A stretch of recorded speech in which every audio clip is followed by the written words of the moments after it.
Today is Sunday, August 3rd, and it is drizzly and rainy here. And there is a deer over there, right in front of one of our deer stands, ironically. Interesting, oh, there's a little one. Oh, Yay! oh, it's a couple of them. Was it a little one? I can't tell from my camera screen. I'm looking over your shoulder and it looks like maybe mama and a baby, or maybe just, yeah, I don't know. Cool. Well, Sweet. today is Sunday, August 3rd, and this is your farm garden tour. And yesterday we spent the afternoon, evening in Duluth celebrating wedding reception. It was beautiful and fun. It's nice to get together with family for a happy reason. So here we are today. We stopped at the farm on our way home because we needed to pick beans, and man did we pick beans. How many 5-gallon pails, Troy? What was it? 3, 5, 10? 10 5-gallon pails of green beans, and we didn't even get all the green beans picked. So we have canned 42 quarts up until this point. I'm going to stick some photos in here. So we have roughly what we need for our family. I'm going to can a few more pints, and then I think with what's left out here in the garden, as it produces, we will share with family, friends, and sell it. So yeah, let's just jump in here. We had our first yellow tomato, which is one of these guys, turn yellow today. Mom ate it. She was very happy. Said it was very tasty. Tomatoes are looking good. I don't know what else to say about them. There's a little blighty leaf issues going on there. We'll trim those off as needed, but the fruit on these is insane. Let's take a look here. Ugh, it's all wet now, so it feels gross. But we've got some great looking tomatoes coming, and it'll take a while for them to turn. I'm happy and sad all at the same time. I'm really hungry for a nice garden fresh tomato, but with all of the other preservation and all the other things that are coming right now, we don't really have time to deal with tomatoes just yet. So green is a-okay and fine by me. Also, it is currently raining, sprinkling, and I've got Troy following me with an umbrella, so I thank you for that. He also made these for me today. They're trellises for our gherkin cucumbers to grow up, keep them off the ground. They can grow on the ground, that's totally fine, but in the area that I planted them, there's not really anywhere for them to run. So having a cage around them is going to be nice because we can train them up that cage and watch them as they produce. Here are some Romas. Those are going to be... Marizanos. This is Roma down there. Is it? San Mare. I did cross some of these out. Oh, that's right. I forgot about that. Okay. Yeah. So this plant is just absolutely loaded. Oh, there's one that's starting to blush. Mm-hmm. Yay. It's coming along. Probably next weekend we'll start having a few. Yeah. That's the name of the game next weekend. Holy cow. I can't wait to come back up. We'll tell you why in a few minutes when we get to that part of the garden. We got some cucumbers coming on. Hopefully we'll be eating those starting next weekend as well. So yeah, I can't complain. Things are looking good. The peas, I think we're done with peas, yeah? Yeah, we're done with these. We're done with peas. We could harvest more, and maybe we will for some fresh eating. Not today, I don't think, because we're just kind of done with the rain being what it is. But, yeah. Oh yeah, we'll definitely get enough for another meal or two. Yeah. We've decided we don't really care for them frozen, and haven't figured out another way to preserve them at this point. So we'll just eat them fresh and pull the vines when we get tired of them. Some sunflowers. with their happy faces. There's another one, a yellow one. Beans were the name of the game today. These are our Blue Lake beans, and we picked them pretty heavy because they grow incredibly fast. I was telling Troy, and this weekend is not the weekend to do it, but I think it'd be fun to, take a sample and like measure this week and then come back and measure the same bean next week so you can see how quickly these things actually grow. We pulled some beans out here that were, no lie, 10 inches to probably 12 inches long. Yep. Huge. So beans are doing very, very well. Over here, our marigolds are really taking off. I'm finally happy with them. They're really blooming nicely. And our cabbages are putting on heads. There's some really nice looking cabbages down this way. And we were finding some cabbage moth issues earlier, but it appears as though between us and the other birds, they have eradicated them.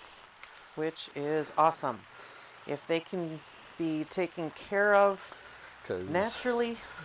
That one right there is one that was being chewed on heavily, and it's now forming a nice, beautiful head. Yeah, that's awesome. Oh, by the way, shout out to Thomas Francis Stevens III. Troy and I are both wearing microphones today. We both have wind socks on them to knock down the rain, knock down the wind noise.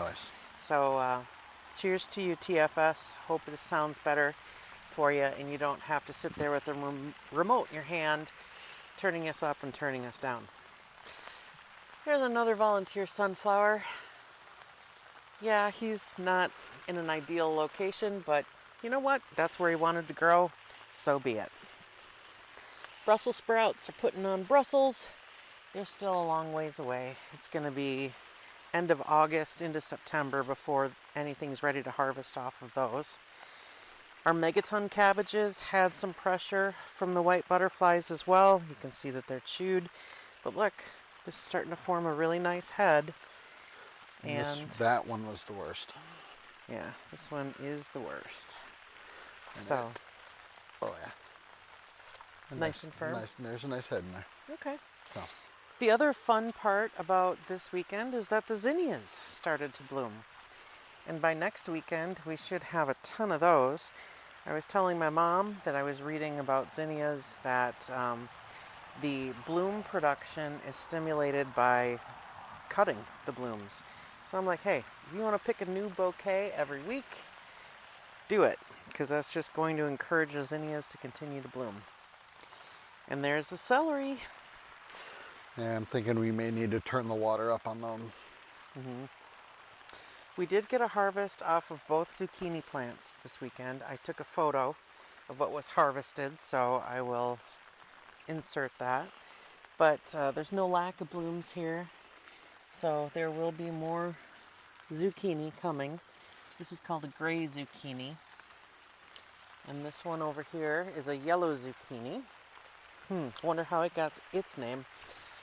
But I thought they said they picked all the ones that were ready to be picked. There's at least one more in there they could have taken. I think they left some for Mom. I know. It was a joke. Yeah, there's plenty of zucchini for the whole county. Vines are taking off. You know, it's been a slow go for them. But they all look really healthy, I think. And they're all loaded with a bunch of blooms. Yep. So we should have a good amount of melons and squash. I can see a blueprint from here. Yeah. Oh, should we go dig out the watermelon? Yeah. Okay. I actually see one right here. This one is a cantaloupe? Yeah, this is the Halona. Halona. Okay. Very cool. And over here, the red Royal Burgundy beans.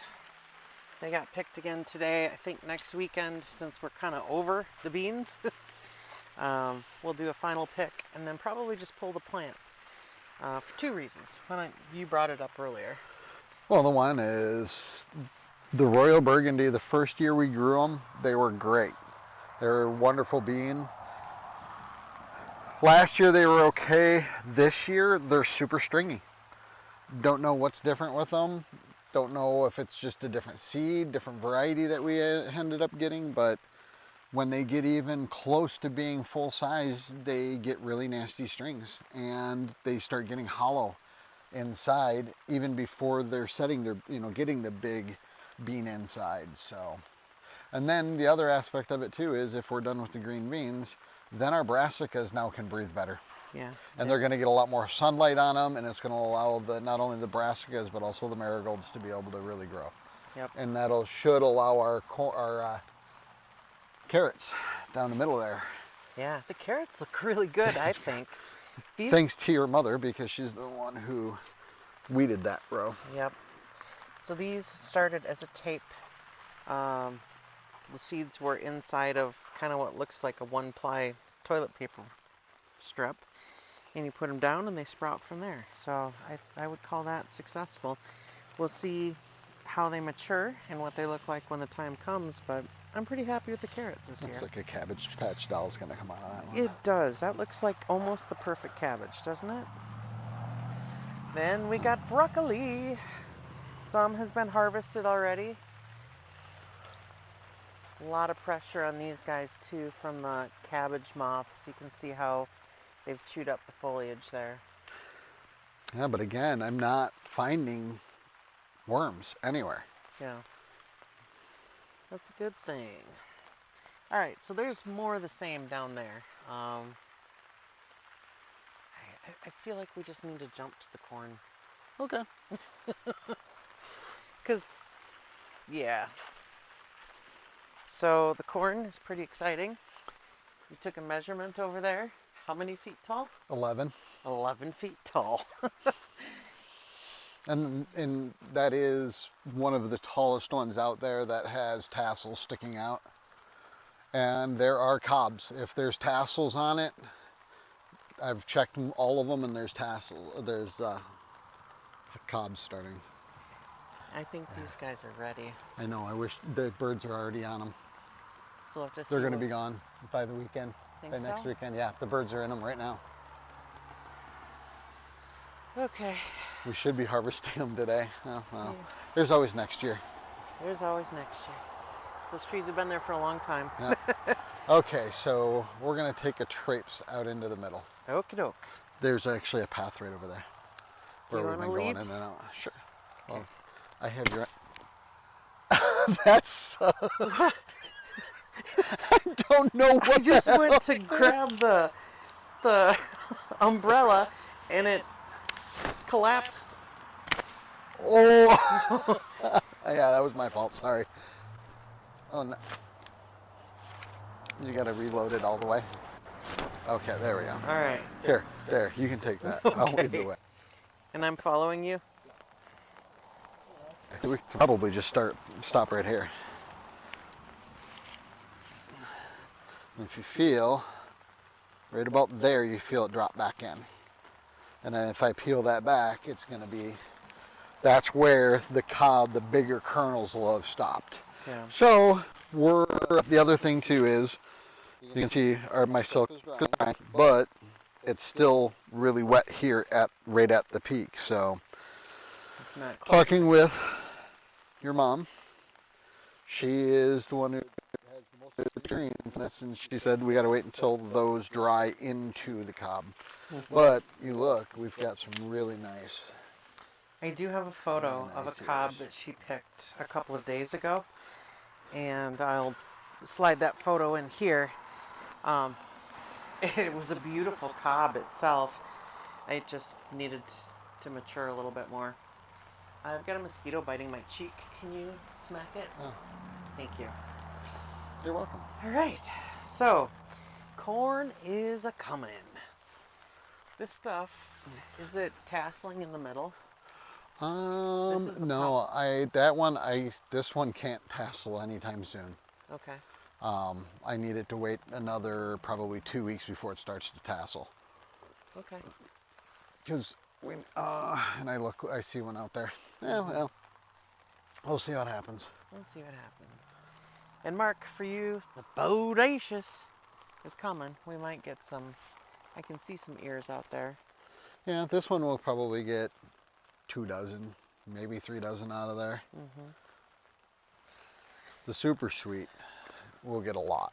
Yeah. I don't even remember what that one's called. We just call it Super Sweet. We're expecting that we will have some corn ready to eat next weekend, so a week from today. Oh, for And sure. that's going to come hard and heavy. It's going to be awesome to have our own corn to be able to eat fresh and to be able to cut and freeze. And then our sunflowers over here, much younger than the ones I showed you earlier that were volunteers, but you know what? They're coming. And it'll be a nice show of flowers up here when that happens. So anyway, that's all we've got for today in your farm garden tour. Until next time, take care.